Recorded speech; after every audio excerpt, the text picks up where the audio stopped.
Hai, perkenalkan nama aku Cindy Serling dengan NIM 23210016 dari program studi Bisnis Digital kelas sore. Nah, jadi pada video kali ini saya akan mengajak kita semua untuk belajar mengenai brand positioning.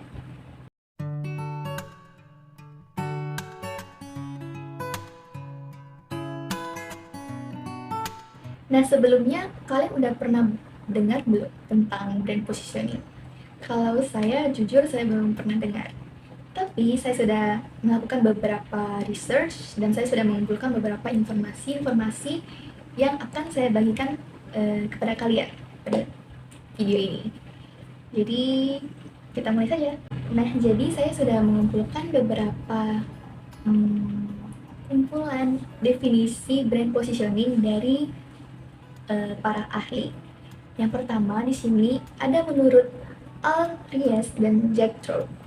Dalam buku Positioning, The Battle for Your Mind, mereka berpendapat bahwa positioning ini maksudnya itu adalah kayak apa sih yang kita tumpahkan dalam prospek produk atau jasa yang akan kita pasarkan. Jadi kayak konsep seperti apa yang kita mau bangun dengan brandnya kita ini. Jadi apa yang kita pikirkan, kita tumpahkan dan kita upayakan supaya para masyarakat, para calon konsumen juga bisa melihat citra brand seperti apa yang kita bangun. Berikutnya ada definisi brand positioning dari The Branding Journal. Jadi menurut The Branding Journal, brand positioning ini adalah bagaimana cara suatu perusahaan bisa membuat gambaran dan posisi sebuah brand di pikiran para konsumen. Penerapan strategi brand positioning ini bisa menciptakan hubungan khusus dengan para konsumennya. Jadi kayak mempunyai tempat sendirinya di hatinya, di benak para konsumen mereka. Proses brand positioning ini berbeda dengan proses brand image ataupun brand equity. Tapi pada dasarnya memang ada beberapa kemiripan karena secara dasarnya mereka sama-sama ingin menciptakan gambaran yang baik di mata konsumen dan untuk bisa dipilih. Tetapi secara khususnya brand positioning ini dia lebih condong ke bagaimana kemampuan mereka untuk memastikan tempatnya di pasar. Mereka bisa menempatkan usahanya ini untuk kayak tiba di konsumen yang tepat gitu.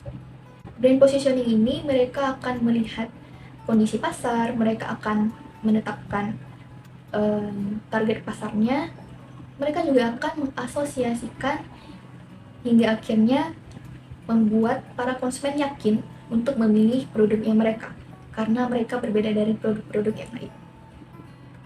Lalu ada juga pendapat dari Kotler yang dituliskan di dalam bukunya Marketing Management yang edisi ke-11 bahwa brand positioning ini adalah tindakan merancang penawaran dan citra perusahaan untuk menempati tempat yang berbeda di benak target market mereka.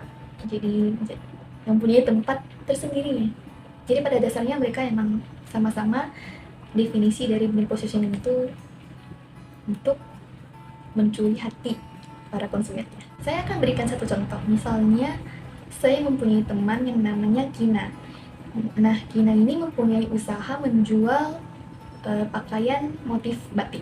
Seperti yang kita tahu, pakaian-pakaian batik di Indonesia ini sudah banyak yang jual.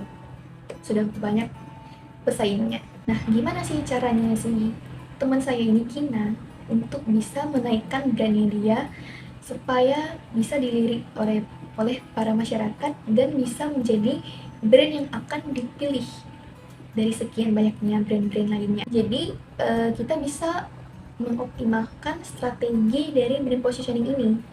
Jadi Kina tentunya harus analisis pasarnya dulu. Dia akan menentukan target pasarnya, apakah orang-orang mungkin anak muda atau mungkin yang sudah lebih berumur atau mungkin universal, Tapi kadang itu kan selera orang berbeda-beda.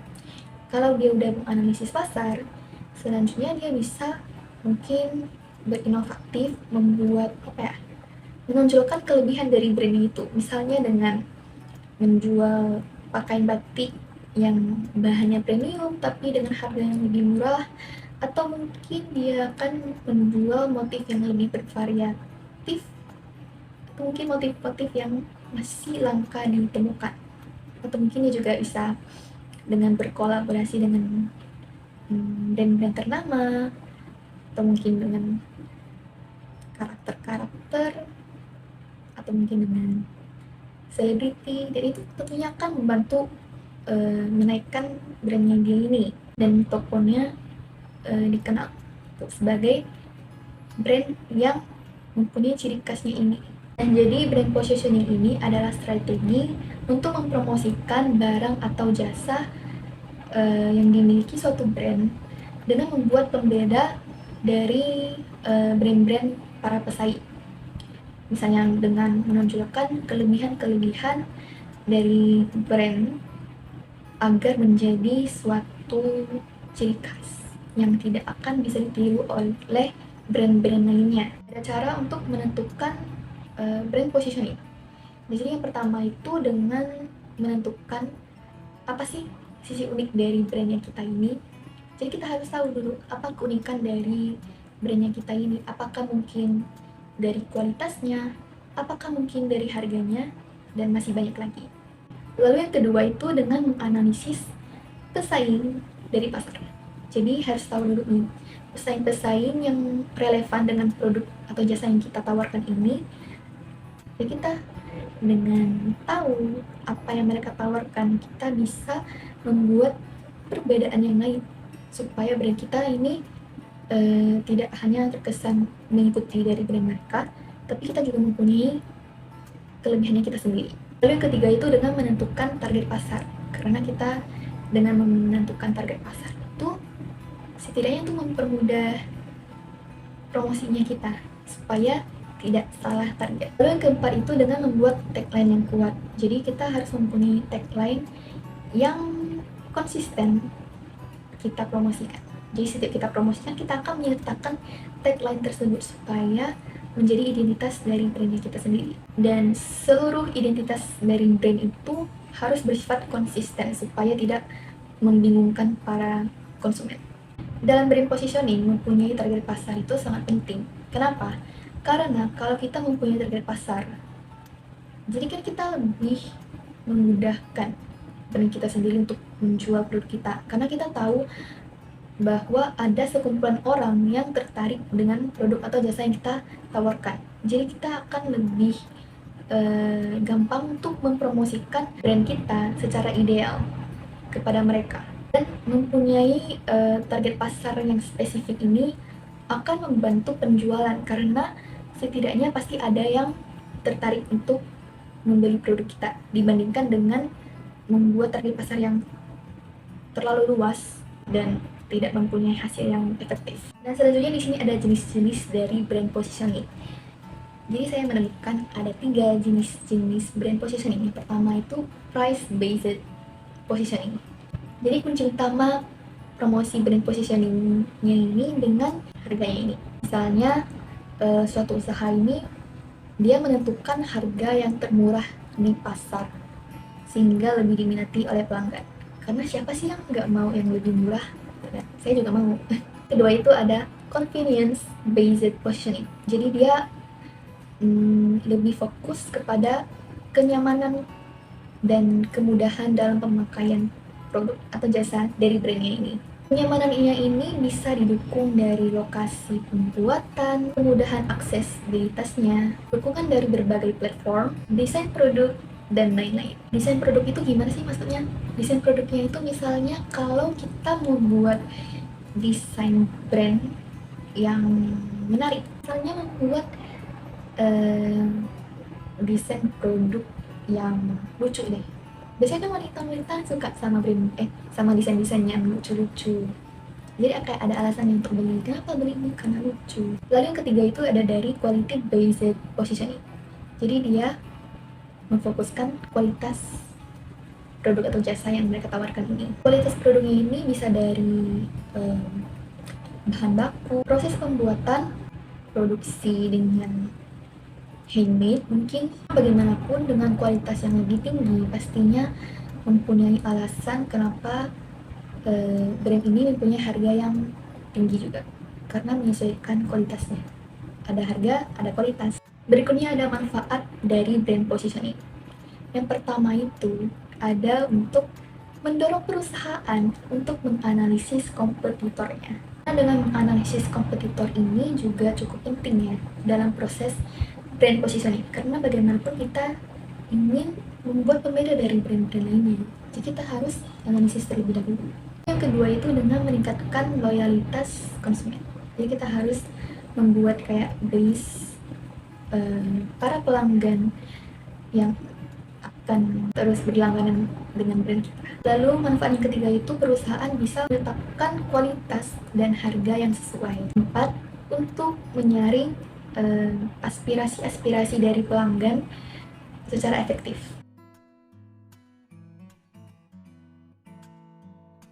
Nah, tapi di brand positioning ini juga mempunyai kesalahan-kesalahan yang tidak perlu dilakukan. Yang pertama itu under positioning. Under positioning ini adalah bagaimana suatu brand ini salah menonjolkan apa yang seharusnya itu nggak ditampilkan, karena itu kurang istimewa dari brand mereka. Contohnya itu ada brand CFC.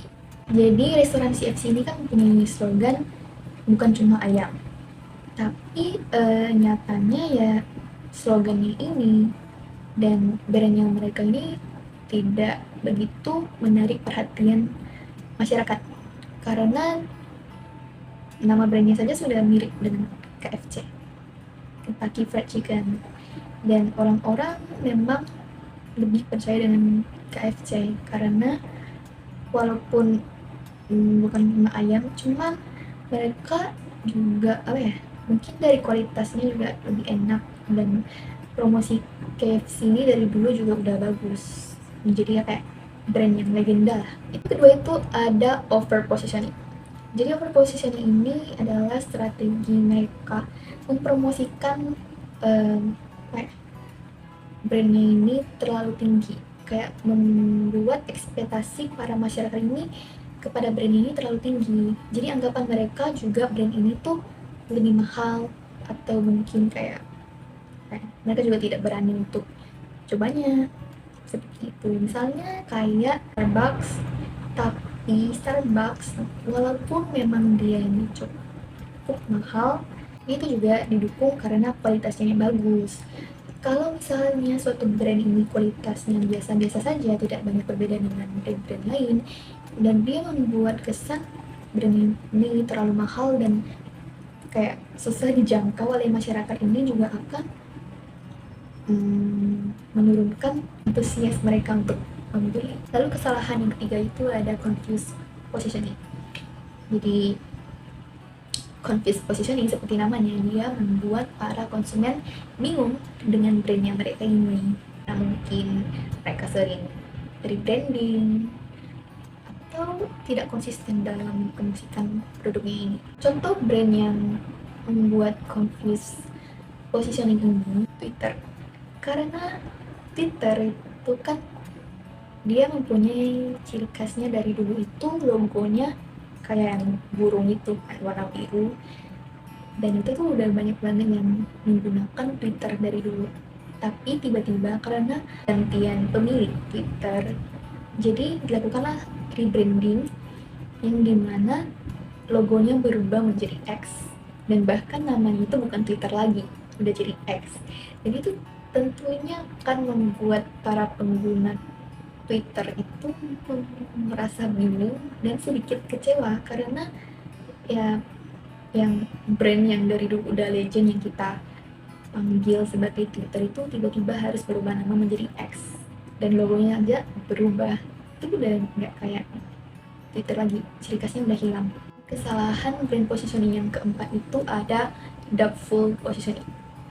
Jadi doubtful positioning ini dia membuat konsumen sulit untuk mempercayai produk yang mereka tawarkan. Kenapa? Karena misalnya ini mereka mereka mungkin ada kayak tagline-nya atau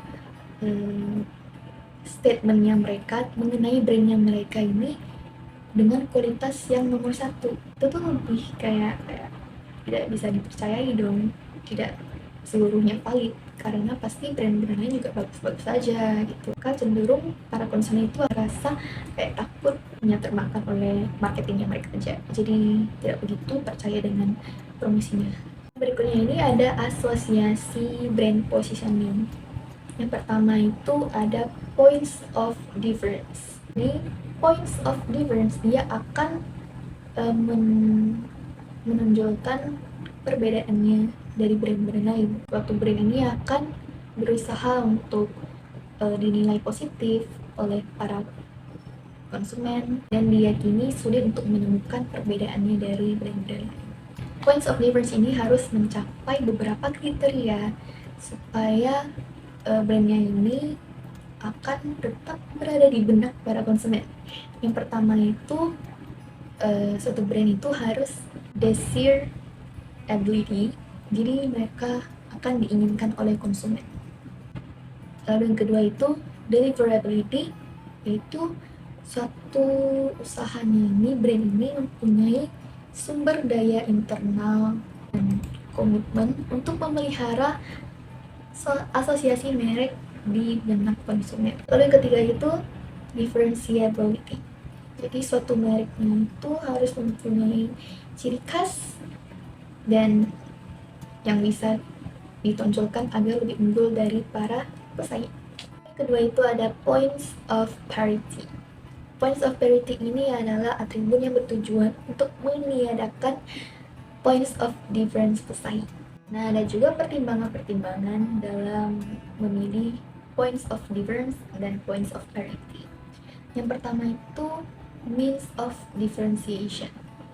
Jadi suatu brand ini harus menentukan, memprediksi produk atau layanan yang akan diinginkan oleh para konsumen dan menentukan pembedanya. Lalu yang kedua itu ada perceptual maps. Perceptual maps ini adalah sebagai representasi visual persepsi konsumen dan preferensi. Lalu yang ketiga itu emotional branding. Jadi emotional branding ini adalah cara mereka untuk menarik pikiran dan hati konsumen, atau seperti menyerang sisi emosionalnya konsumen. Emotional branding ini juga sudah sangat sering ditemui. Misalnya itu mereka alih-alih hanya menjual produk atau jasanya, mereka juga memperlihatkan emosi, mungkin dari testimoni atau mungkin dari konten-konten yang mereka buat, supaya bisa membentuk perasaan para penonton dan konsumen yang melihat video tersebut. Di sini saya juga ada contoh kasus brand asli yang berhasil menerapkan strategi brand positioning ini. Jadi brand yang saya ambil ini adalah dari Wuling dengan produknya ini Wuling Convero. Jadi Low Multi-Purpose Vehicle atau LMPV adalah segmen berkontribusi sangat besar dalam pasar otomotif di Indonesia. Wuling dengan produk andalannya Convero adalah pendatang baru dalam segmen LMPV di Indonesia. Convero ini harus bersaing dengan banyak sekali pabrikan mobil, terutama dari Jepang, yang sudah sangat terkenal dan sangat mapan di konsumen otomotif Indonesia. PT SAIC General Motors Wuling Motor Indonesia memproduksi mobil Wuling dari Tiongkok. Jadi Wuling ini mulai masuk ke Indonesia pada bulan Agustus 2015. Dan produk pertama Wuling di Indonesia berjenis LMPV dengan merek Wuling Convero. Meski terbilang baru, Wuling Convero ini berhasil menarik perhatian konsumen pasar otomotif dengan terjualnya 4.958 unit mobil pada tahun 2017. Hanya dengan jangka waktu 2 tahun, dia sudah menjual 4.000 lebih unit mobil. Salah satu keunggulan Wuling Convero adalah harganya yang lebih murah daripada pesaing. Dan pabrikan Tiongkok ini mulai melakukan ekspansi pasar dengan menyebarkan puluhan dealer berfasilitasi servis, sales, dan spare part 3S untuk mempertahankan eksistensinya di pasar otomotif Indonesia. Untuk strategi brand positioning Wuling Convero ini dari points of difference-nya, Wuling Convero menjual harga unit mobilnya itu jauh lebih murah dibandingkan produk-produk lainnya. Dan harga yang ditawarkan Wuling Convero ini bernilai 131,8 juta hingga 168,9 juta. Dalam kisaran segitu sudah bisa dibilang cukup murah dibandingkan dengan harga-harga mobil lainnya. Karena brand-brand itu bisa menawarkan harga yang dimana kisaran paling tingginya itu bisa rata-rata mencapai 200-an. Sedangkan Wuling Convero ini masih di bawah, untuk maksimal harganya itu masih di bawah 200. Jadi itu bisa dibilang udah unggul banget di bagian harganya. Kemudian untuk points of parity-nya, Wuling Convero ini menawarkan benefit utama yang relatif sama dengan para pesaingnya. Jadi dia amati, tiru, modifikasi. Dia melihat apa sih kayak fasilitas-fasilitas yang ada di brand-brand lain. Dia menirunya dan dia membuatnya dengan caranya sendiri supaya menjadi kayak ciri khasnya Wuling Convero. Terus juga untuk kualitas fasilitas dan desain mobil Wuling Convero ini mampu menyaingi brand pesaing dalam kategori LMPV. Ada pula keunggulan fasilitas mobil ini yang lebih memberikan efek kenyamanan bagi konsumen. Jadi itu juga udah poin plus banget untuk Wuling Convero. Karena dia juga unggul, kayak dia mempunyai fasilitas yang mirip dengan brand-brand lain di mana harga jualnya lebih murah, dan itu juga fasilitasnya nyaman. Itu udah poin plus banget. Terus ya, meskipun pasar LMPV di Indonesia ini masih dikuasai oleh banyak sekali brand-brand dari Jepang, tetapi Wuling Convero ini bisa diapresiasi karena dia berhasil menembus pasar otomotif LMPV dengan membukukan angka penjualan ribuan unit dalam jangka waktu yang lumayan singkat. Oke, jadi berdasarkan penjelasan-penjelasan saya sebelumnya, bisa disimpulkan bahwa menetapkan strategi brand positioning ini akan membantu perkembangan wawasan masyarakat luas mengenai brand yang perusahaan miliki. Ini tuh termasuk ke brand awareness. Mengambil perhatian para calon konsumen akan menguatkan fanbase-nya untuk brand tersebut. Lalu ya, pada dasarnya brand positioning ini dilakukan dengan membuat pembeda brand perusahaan dari brand-brand perusahaan lainnya supaya lebih menarik perhatian, lebih dipilih dengan memfokuskan kelebihan dari perusahaan tersebut. Brand positioning ini dilakukan dengan meningkatkan nilai yang dimiliki perusahaan supaya citra perusahaan menjadi lebih baik dan menjadi salah satu brand terpercaya yang akan dipilih konsumen di saat situasi pemilihan produk-produk. Lalu pengenalan identitas brand yang khas dan penggapaian calon konsumen yang tepat sesuai dengan target dari produk atau jasa yang kita tawarkan itu sangat penting dilakukan terlebih dahulu dengan tujuan untuk melancarkan komunikasi brand agar bisa membawa dampak yang lebih baik untuk keberlangsungan brand tersebut. Jadi untuk komunikasi, untuk promosi bisa tercapai, bisa diterima lebih baik karena kita mempunyai target pesaing kita sendiri. Nah, jadi sekiranya itu saja untuk materi brand positioning yang akan saya bawakan di video kali ini. Mohon maaf jika ada salah kata, dan atas perhatiannya saya ucapkan terima kasih. Dan